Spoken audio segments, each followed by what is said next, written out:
and Head Start funding stream without any kids even being eligible for child care assistance with a really well-run program and make that work.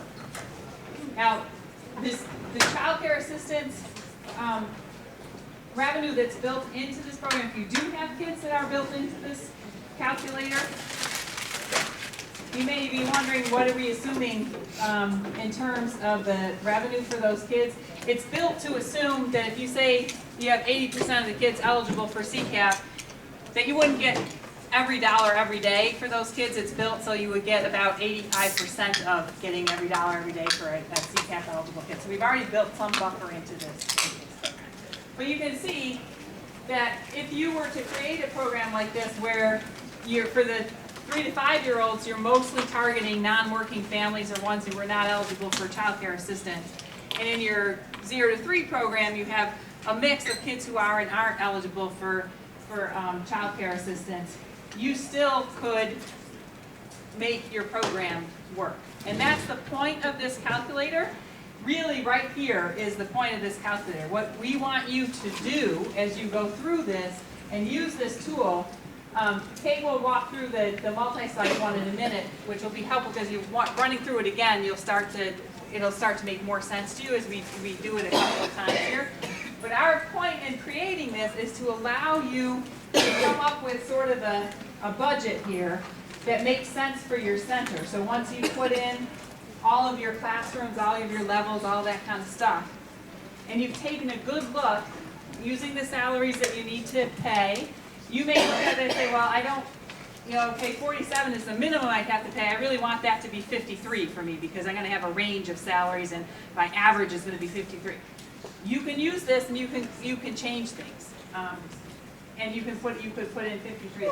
Once you have this budget working for you, the real power in this tool is that you can then go back and look at what do I need in terms of eligible kids to make that level of revenue in order to cover the cost of this program.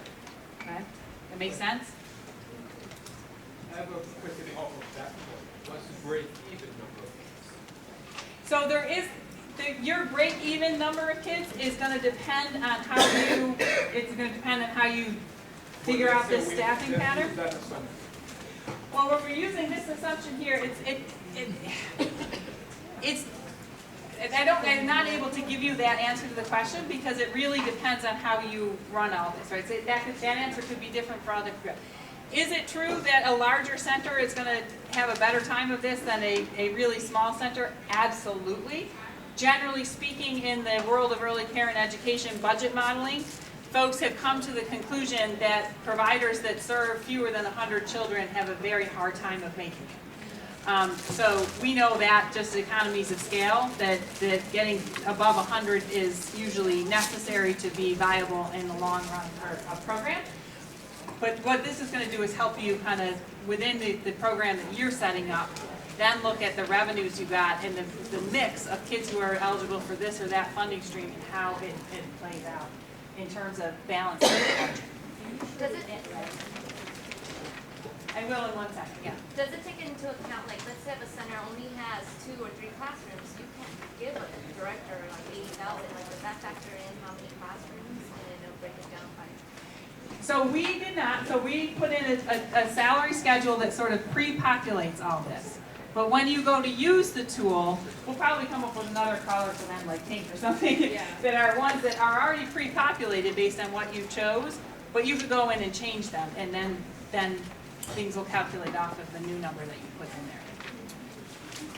But it's not scaled like that already because that's going to be how you run your program for the ones that are not required by DFSS. Can you add line items for non-personnel? Yes, you can add that. Yeah. Oh, yes, you can. Miscellaneous is already there. And you can add more. Above miscellaneous. Yeah. Just do insert.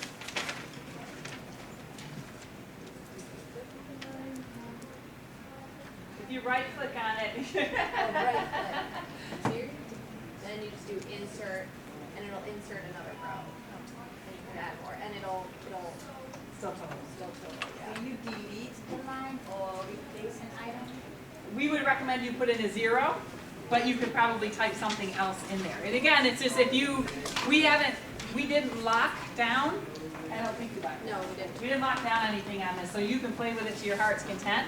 What I would recommend is if you do start playing with it, that you check all of the sum sections to make sure that they're actually functioning the way that they should. Because for example, on this one, if instead of adding a line above miscellaneous, you added a line, you know, below it, or you put in the line at 52, it might not actually sum. That's the way it works. Yeah, see? It has to go above miscellaneous. It's just one of those parts of the way that it's out. So, some folks asked if we could show the revenue on this. If we go back to the variables page.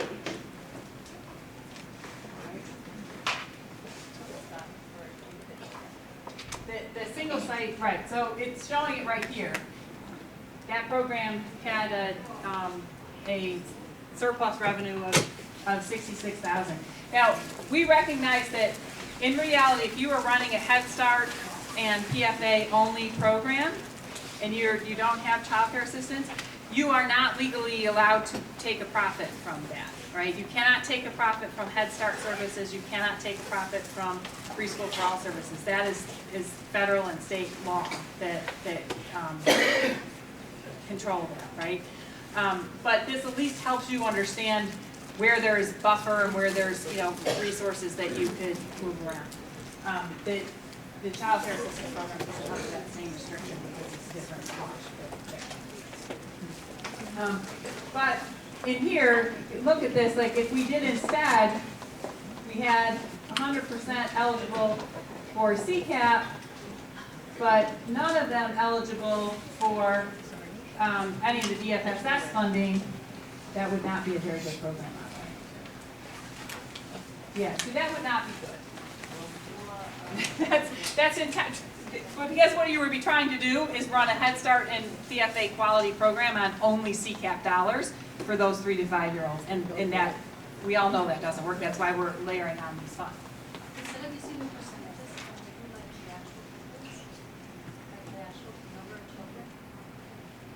Well, you can play Can you with the repeat the percentage on question? The question was, instead of using percentages, could you do the number of kids that in your program that are eligible for this or that funding stream? So on the right, there's a table that shows whatever percentage you put in, what that translates to in terms of number of kids for both DFSS and CCAP. Well, first I just want to thank you guys for this, because this is something we've been trying to figure out on our own for years, and so thank you. I had a question about, under the single site budget, at the very bottom of the spreadsheet, you can pick revenue funding sources, and so I was curious, I know the options there are like if you have 2 funding sources combined. My question is, if we have classrooms that have either 3 funding sources, or let's say you have a 0 to 3 program, only 4 of them have 2 sources, but 1 of them has 3. Is there a way for us to manipulate that on our own, or how does this cell actually impact the data that we're receiving from this spreadsheet?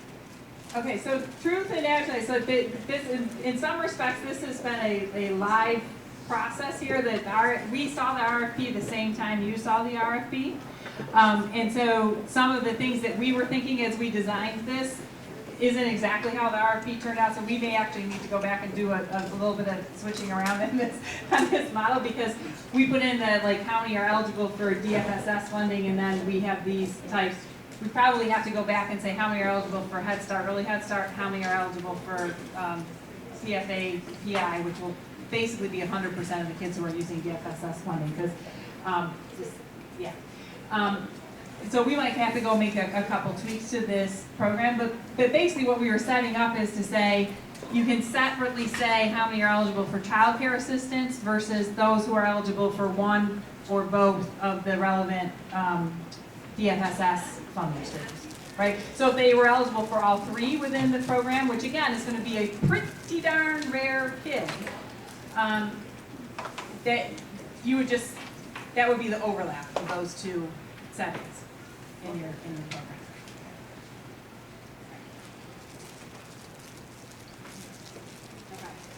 Okay. So you want to walk them through the multi-site and so we can get it on the board or something? Okay. So the multi-site tab is similar with the exception of the top part, which is agency-wide personnel. Again, we've auto-populated in, actually, no, we just put these in. So an executive director, human resource director, and a family engagement supervisor. There's other positions listed there. You can also, if yours has a different title, type over it with their title. And then you enter. Same with the salaries. Yep, same with the salaries, exactly. You enter the number of sites you have, so in this case, we'll say 3 sites. And then for each of those sites, you'll do the same thing of filling in the number of classrooms. So we'll start with what we did on the single site, 2 of each age.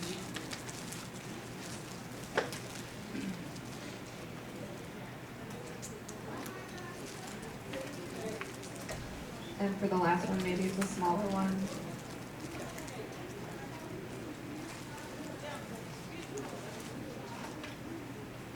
And then you scroll down to revenue. So it auto-populates in the positions, the number of positions like we talked about before. So this is a well-staffed program. If some of these you don't have, you can zero it out in the number of full-time employees. It calculates the non-personnel costs on an annual basis based on that non-personnel tab. And then you can go down to revenue, and for each of those sites, choose which from the drop-down menus, what they're getting of the DFSS funding sources. And so if it might be different at site 1 than at site 2, they don't all have to be the same. Right? This one is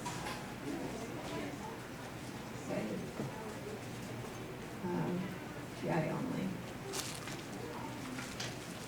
And then it auto-populates everything else in there. And then you can go back to the variables page. That one didn't come out very well. They're doing something wrong. Something didn't add up. Oh, wait, we didn't change on here. So we have 0% eligible for DFSS funding. Let's change that to 30. Okay.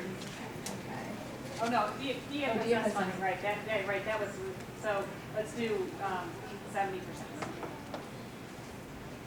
And And then, then the city of 5 eligible, let's do 40%. So we have just a little bit of overlap. Only about 10% of the kids are eligible for all 3. Some of them are eligible for the CCAP, some are eligible for okay, so it's still, So this, we don't know, I mean, like you're asking where's our break-even point? We don't know that off the top of our head.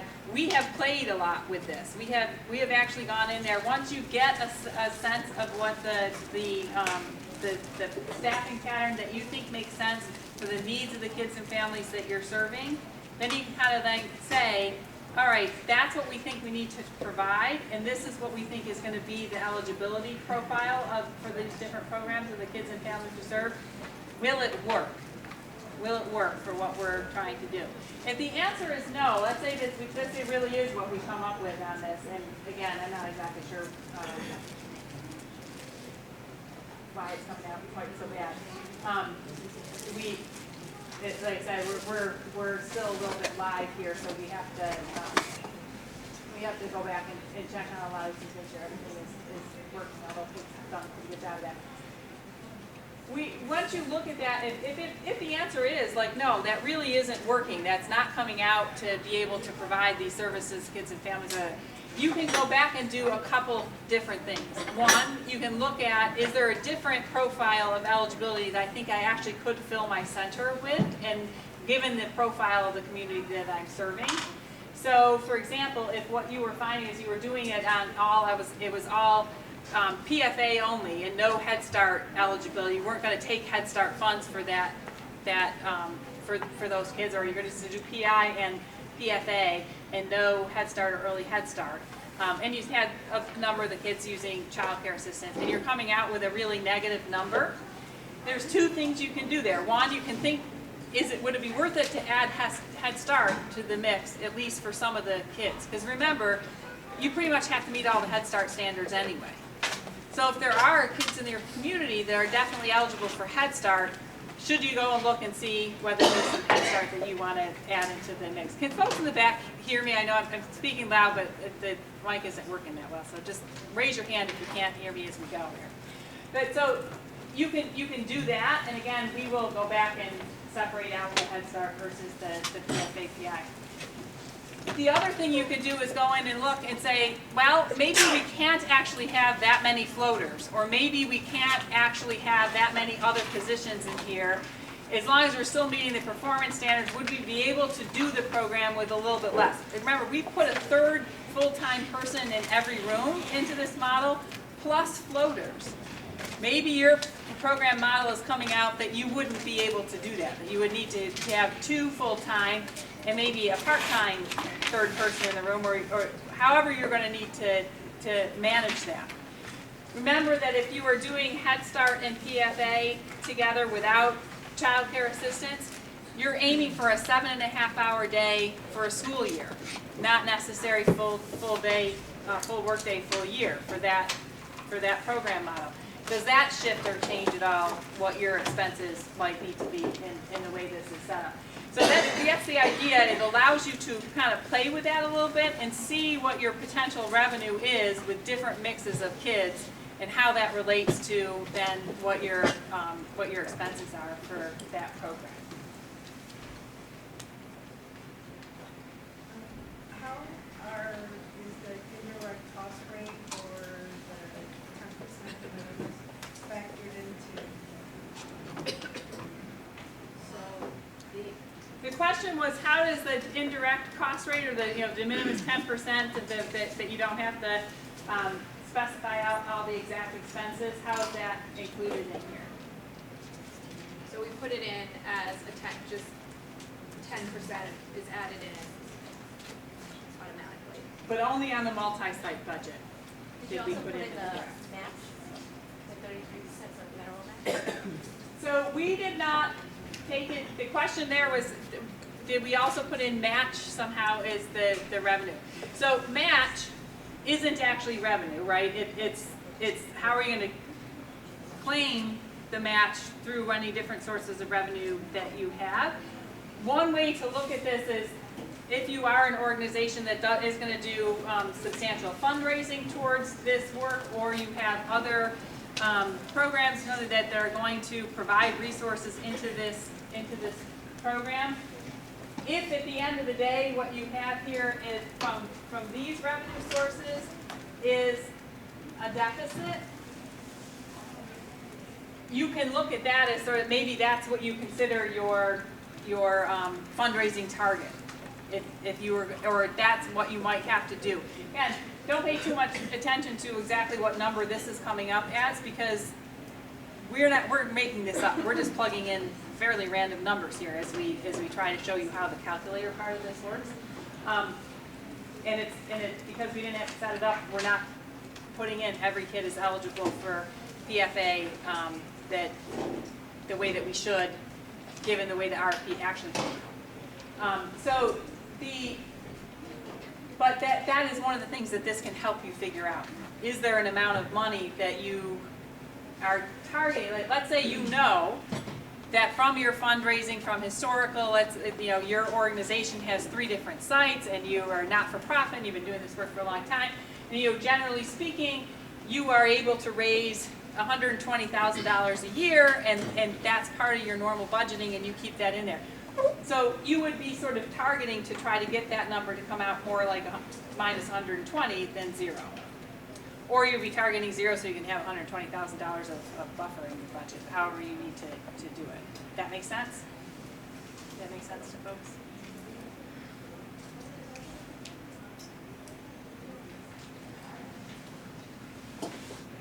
Other questions?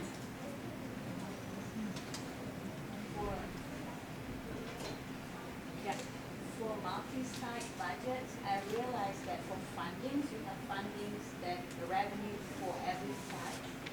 But for expenditure, salary, you lump sum everything under one, right? You do not put it for every site. There's individual ones per site. The allocation for expenditure, I mean the salary, I don't see it. That's what these are, right? Oh, I see. I may not have scrolled over all the way the first time. And similarly for, non-personnel.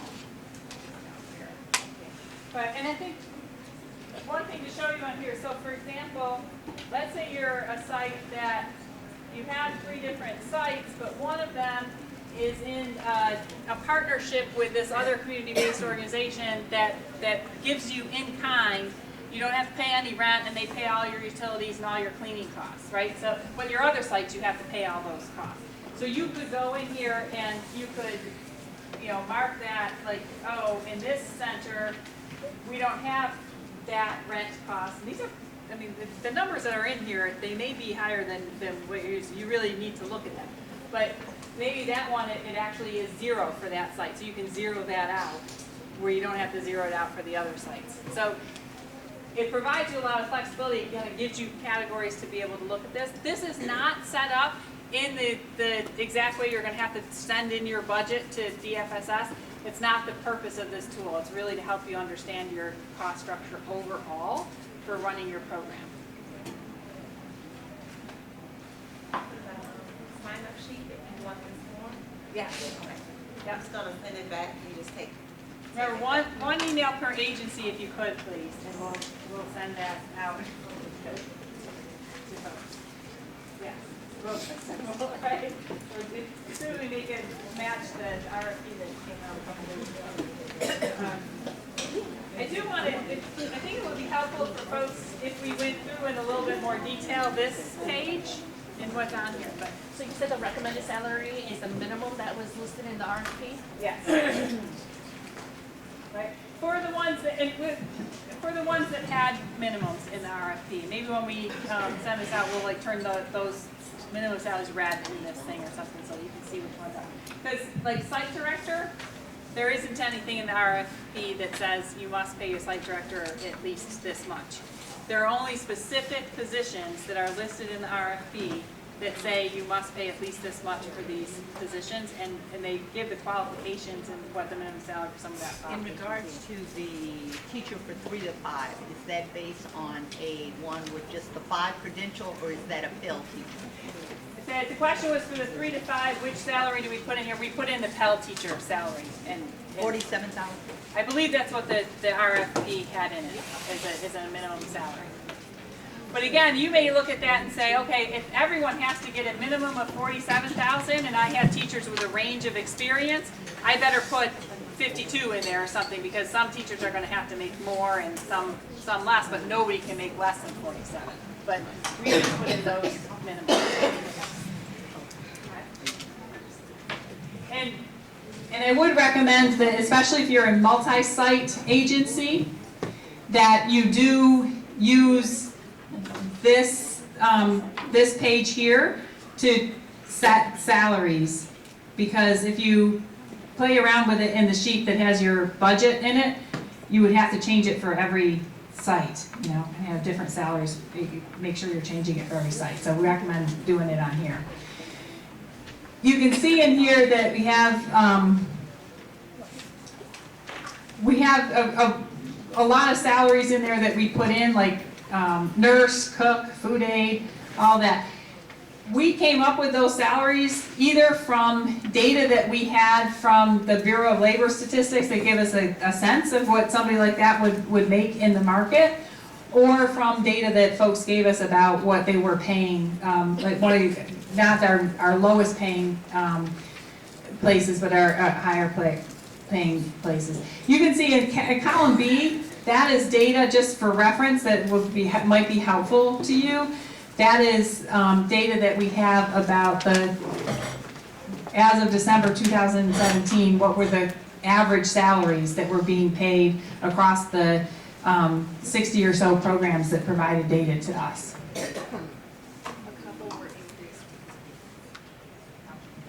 A couple of those salaries we increased because of the increase to minimum wage, but all the rest were from the data we received.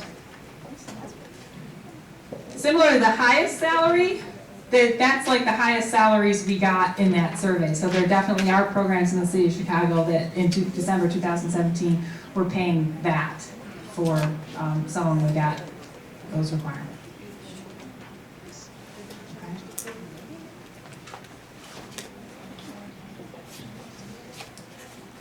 And down here on agency personnel, again, this is just from information people shared with us of common positions that folks would have in their agency and what we thought that they might make. Okay. But you can change all this. The fringe rate, so this is something that's important for you to look at and do. Fringe rates are really tricky when you're doing budgeting because some things really are a rate. So we break out here in our model, we count FICA or Social Security and Medicare, and we just put that in as a 0.0765. There's almost nobody in our industry that makes more than the, the cap of the Social Security anyway. So basically, whatever people are making, it's that percent of it. And there are some other things, some other expenses that you may have, like unemployment insurance or other things that really are percent that they go across. Unemployment that's what you're about, but they go across the whole salary as a percent, even if people make more.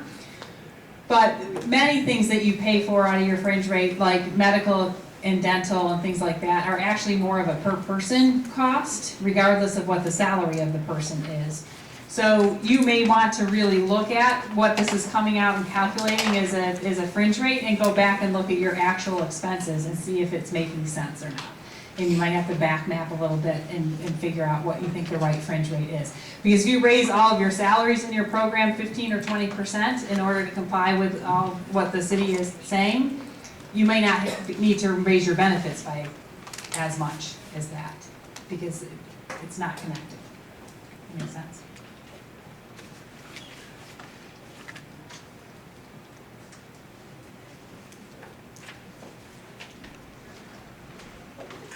Do you want to tell them a little bit more about where these numbers and what they might want, how they might want to check them against their actual expenses?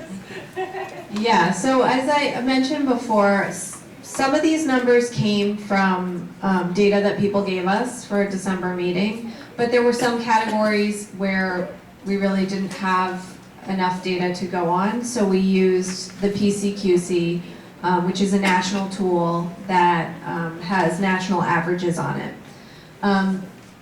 The first set of them we did per child, so those will change obviously based on the number of kids you're serving. That seemed like, obviously food is a per child cost.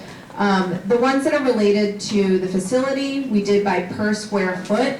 And some of this information actually we got from the Illinois Facility Fund, including average square foot per classroom, things like maintenance and insurance on program buildings. So we used IFF for some of that information. The rest of these came from, a variety of the PCQC and data that we received. And it is really important because they're on this sheet, on this tab, they're shown by these different per child or per classroom. It is really important to then go back, once you fill your budget in, to go back to the tab, either multi-site or single site, and look at what it is on an annual basis and see if that matches. If you're really spending, $6,000 on office supplies and equipment. If not, you can change it to sort of match on this sheet, or as probably the better, if you're a multi-site agency, the better thing to do would be to change it on the non-personnel tab. So that way, any changes that you make, it'll auto-populate in for each site that you have. And another good reason to do that and then make the changes on the non-personal expenses tab, let's say you're thinking about adding another site. and you're wondering, what will it really cost for me to run that site, and you wanna be able to estimate it. Well, once you've kind of adjusted this for your historical costs, make sure it's matching, you could add another site in here, and it will tell you basically how much it's gonna cost you to operate that site, and you can see whether that's net positive or net negative for you to add that site. Like, if you're really excited about this, but I have a suggestion. Okay, we like that. I can, what I, possible, what I see, when you're playing around with it, if you change from a formula to R, and it gives you some things to tell you, so if you want to go back, and go back to what it was originally, then you'll know which cells you changed. You know what I mean? So you're So you want it to have like a blink, blink, you changed this, right. So that's something. We're going to have to watch how to use Excel videos to figure out how to do that. It just puts a different color in that cell. Right, to say, let you know right, that. to remind you, yes, yes. I think that's a great idea, that wherever you've mucked around with it or played with it, like to do that in a different color. If you type something in, only type in red numbers or something like that, so you'll know you typed that and it's not the formula anymore. That will be really helpful to you so that you can go back and use it. I've used these kind of setups in helping programs project, new centers that are trying to open and all that kind of stuff to project their expenses for a lot of years. I will tell you, what he's saying is, once you start playing with this, you will get lost in having played with it a lot. So do yourself a favor as you play with it, save copies and name them, like I saved this and did it as this, so that it would help you keep track of what it is that you did and how you played with it. How many people can envision yourself actually playing with this and trying to figure it out? All right, good. We're glad to see that, right? We're glad to see that.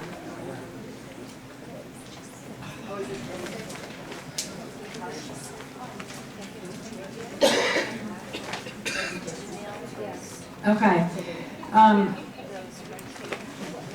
A couple other things so the spreadsheet is built for you to also be able to combine kids who are in these publicly funded funding streams and kids who would be private pay, right? Now, this will be challenging because there's probably very few centers that charge a private pay rate that is high enough that is going to fully cover the cost of the kind of level of quality that we have built into this tool.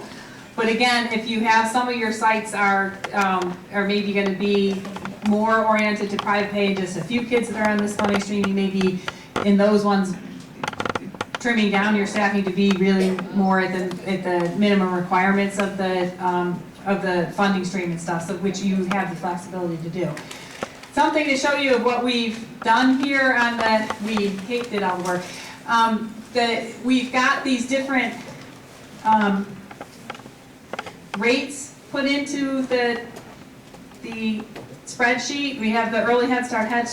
We also have the CCAP rate, and one thing I want to make sure you recognize and attend to in the rates that we've built in for CCAP, they are current day rates, but they are with the 15% Accelerate add-on. This isn't assuming that you'll get the gold level of gold circle of quality and get the 15% add-on. If you don't have that, then you should adjust these rates accordingly, okay? The other thing, and Kate, maybe you can talk through them. So we have the daily rate in here, which is the rate plus the 15%. But if you can explain how that translates into the annual rate. Good point. So for the annual rate, we took the daily rate times the number of kids, the number of days that children are in care for a full year, which we have down here, 224 days in care. You can also change that one, and it will automatically then change what the annual rate is. So it takes the daily rate times the number of days in care, and then does 85% of that. So assuming that they're not in care, they don't make it there 100% of the time. Right, and or that you have an 85% chance of getting paid for every day that you have that slot allocated for a CCAP kid. We know that, and we all know that if you are running a child care center, to be at any point in time 85% full for the full day, full year kids and their child care assistants, that's pretty good, right? Because kids drop out and you have to fill that slot, and while the Head Start will, you keep going and you get paid for the slot and you have the 30 days to fill it or whatever, you won't get the CCAP for the 30 days that the slot is empty. There's going to be some times when a slot is empty and you're not going to get paid for that CCAP kid, even if you're reaching your minimum attendance and so getting paid for all of the days that the kid should be in care. Plus it helps account for those parents who maybe are late getting their redetermination in, and so you missed a month of their care or something like that. So we're using that 85% multiplier so we don't assume that if you have a kid who's in CCAP, you would get paid 100% of every day for every kid in this multiplier. What if, if you say to yourself, what if I want to change that? What if I want to say I am the world's best CCAP administering program and I can get that to be 95%? Well, be our guest, you can change that 0.85 to 0.95. We didn't put that in as a thing to change because we don't recommend you doing that. However, if you, in your community, and you know that you've got, and I'm not saying this in any disparaging way, I'm just trying to give an example. But if you've got a community that is terrible about submitting their redetermination paperwork, and you know that you always got, folks straggling behind, and this has been the bane of your existence, and for all the kids who are on CCAP in your program, you maybe get 70% of what you got, and you really want to tailor your revenue to expect that, again, you can change that number. You would just change it right there where Kate's showing you. And, it would lower the annual amount. But you have to do it in each of it, all the way down that cell. Okay? Or you can drag. Right. Again, we really think that 0.85 is a good number, so we didn't leave that as an option for you to switch and change. The other thing I would say that this program doesn't really do for you, and that you might need to look at and try to understand within your program, and if anybody has any great ideas on how we could make this program do a better job of this, please let me know. The challenge of the kid who turns 2 or who turns 3 in the middle of the program year, and now your CCAP rate goes down. So even though I call that kid a 1-year-old because they're in the 1-year-old room because they didn't turn 2 before September 1st, but when they turn 2, their rate goes down, or when they turn 3, their rate goes down. We haven't accounted for that in this number. In some respects, that 0.85 helps smooth that over a little bit too, because we're not expecting 100% revenue. But just know that we didn't make that adjustment here. We would love, by the way, if you keep really great records of all of that and how much that impacts you in your program, then as a thank you to Kate and I for doing this wonderful program, please meet with us and help us understand that, because we are obsessed with doing good modeling of costs, and we would love to understand how that really plays out.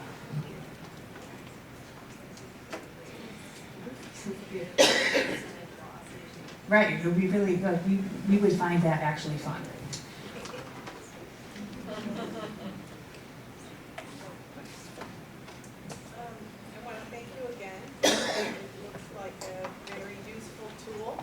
I can see myself playing with it and doing different scenarios. And what I like especially is, as I know this is also when I sit with the program folks and we have the discussion, it's easy enough to change the variables so that you can see an impact. So I was just kind of wondering, I know there's a lot of, some tweaking that still needs to be done. Do you think it'll be a week, 2 weeks? Within the week. No pressure. The question was when will we be done with our tweaking so that we can share with people, and then within the week.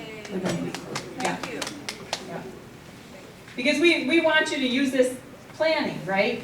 Not just at the last second as the RFP is done. Figure things out.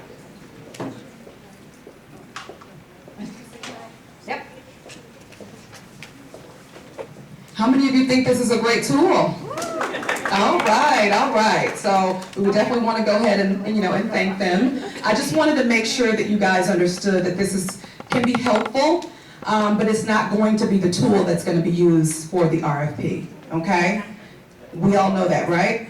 Okay, I just want to make sure, but this can definitely be helpful in helping you to plan when you're thinking about operationally how we operate, all the different funding streams we have, the age groups of children, and all of that.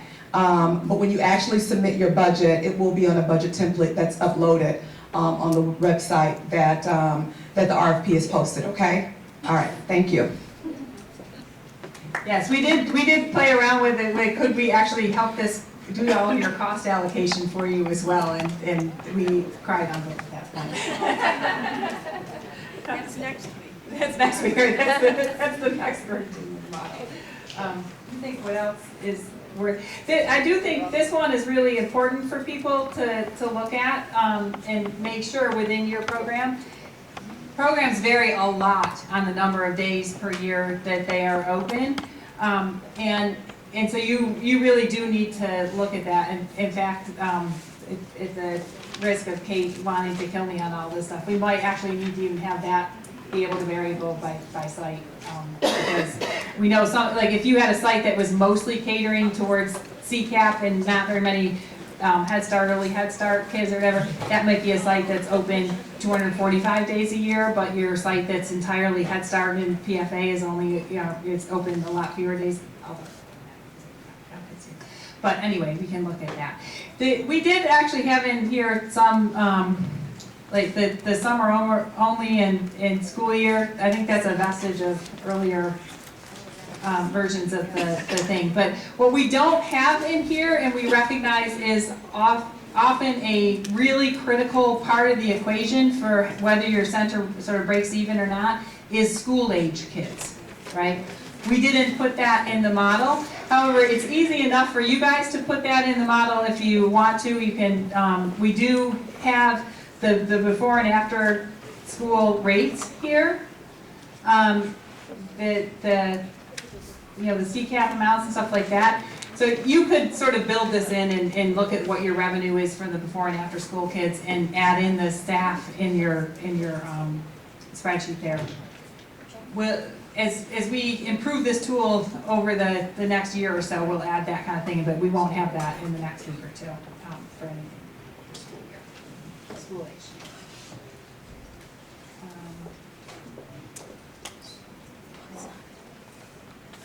age. The multi-site one, just other things we wanted to call your attention to. We basically, you can see here, we still have the, we still call it program director, we really mean site director on there. So this is one, really look at whether that's actually the staffing pattern that you're going to do if you're doing a multi-site agency, because you may put a lot more of your staff in the out of classroom.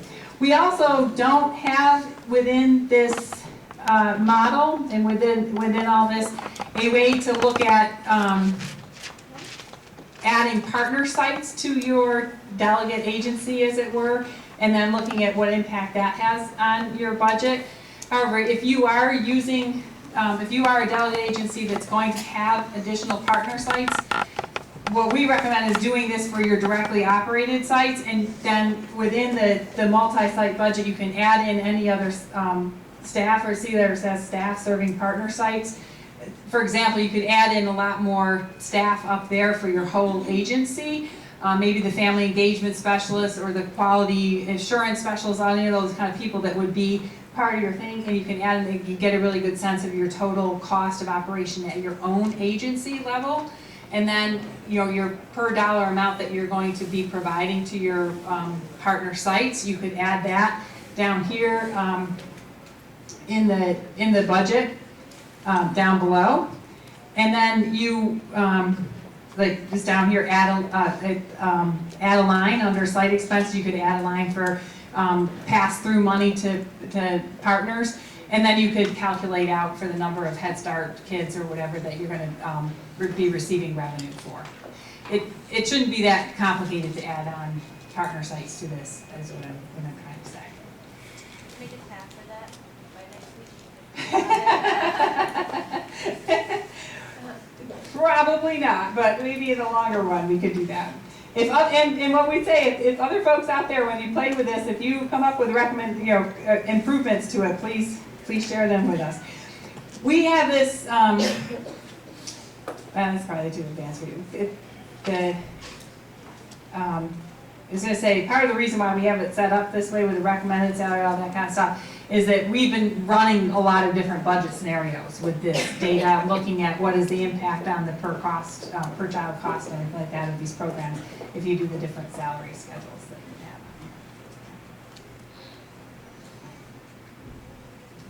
have. All right, so we will get this out to folks. We would like for you guys to provide feedback. If you're playing around with it and you notice like, oh my goodness, this doesn't work or something's wrong or whatever, you can email us and we will share that back out with folks, that what we're finding of how this tool works and if there are any glitches with it that we think need to be fixed. But again, hope that it's helpful to you and helpful to let you plan out what it is you're trying to do with your programs. And I hope that you're walking away from the session this afternoon with the idea that it really is possible to create a workable budget for a very high quality program that doesn't require all kids to have all of the funding streams. You really can put together a budget here that will have different kids eligible for different parts of the program, and it will be okay. And you can really think about how you estimate all those costs and all that revenue for your program. All right, I think we got someone coming up, our facilitator.